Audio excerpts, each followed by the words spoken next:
Un concert événement a eu lieu à l'Aker Hotels Arena, retransmis sur France 2. En une esplanade portant le nom du chanteur et une statue ont été inaugurées. C'est un véritable moment d'émotion pour les fans du chanteur, mais aussi pour sa veuve Laetitia Hallyday, qui a voulu honorer sa mémoire. Il faut dire qu'elle aimait énormément. C'était une véritable passion. Line Renault en larmes à l'écoute du dernier album de Johnny, pic.tweet.com/. N5GL21 et OM. Le Parisien, octobre 19. 2018. Alors que cette journée était très chargée, Line Renault a tenu à réagir avec beaucoup d'émotion. Nous inaugurons une esplanade et une statue représentant Johnny Hallyday à Paris. J'y en suis très heureuse.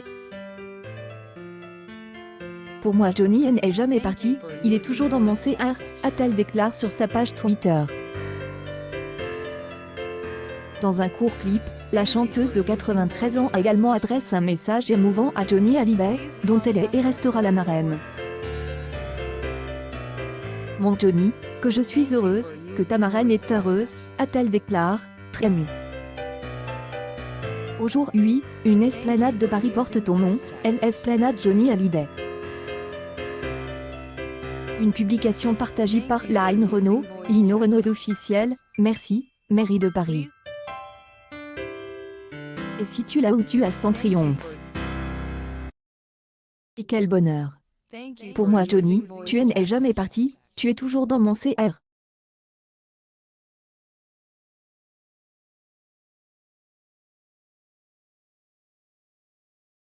C'est simple. Dis bonjour, je te dis bonne nuit. Je pense à toi et je te vois. Je t'imagine sur scène un Jean, vraiment un Jean. Embrasse mon Johnny. Une belle déclaration qui a touché les fans. Du chanteur N n'ont pas oublié le taulier et le montre tant S est réunis en masse devant l'Aker Hotels Arena pour l'inauguration de la place et de la statue. Ensuite, un grand concert a eu lieu dans la salle mythique avec une belle brochette de chanteurs comme Patrick Bruel ou Florent Pagny. Cependant, ni Eddie Mitchell ni David Hallyday y participent. Sans on provoque une polémique. La vidéo postée par Line Renault donne l'occasion de revenir sur sa carrière exceptionnelle. Elle est née en 1928 à Pont-de-Nièvre, dans le nord de la France. Sa jeunesse près des Armentières, et commence à chanter dans le café de sa grand-mère. De 16 ans, elle intègre l'orchestre de Radio Lille. Une publication partagée par Line Renault, Lino Renault officiel, en 1945, la chanteuse passe sa première audition à Paris devant un célèbre artiste, Loulou Gast, l'idole de sa jeunesse. Sultan n'est pas convaincant, et elle retourne dans le Nord. Au printemps 1946, désireuse de réaliser son rêve, elle quitte sa région pour se rendre à Paris. Elle revoit Loulou Gast et écrit ses premiers succès, Le complet gris, il n'était pas sentimental du tout. Line Renault, il faut laisser Johnny en paix. pic.tweet.com/.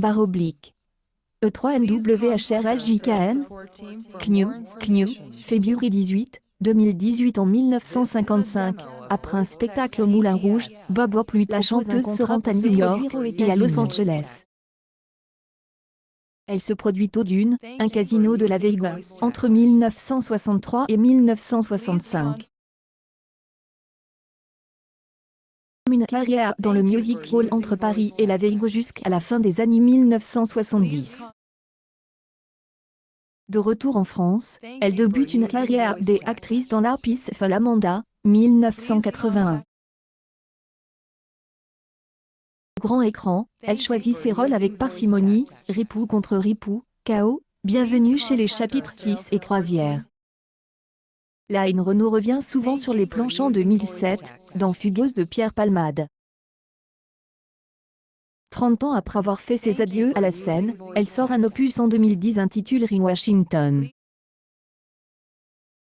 Ce retour à la chanson lui permet de donner son premier concert à l'Olympia à l'âge de 82 ans.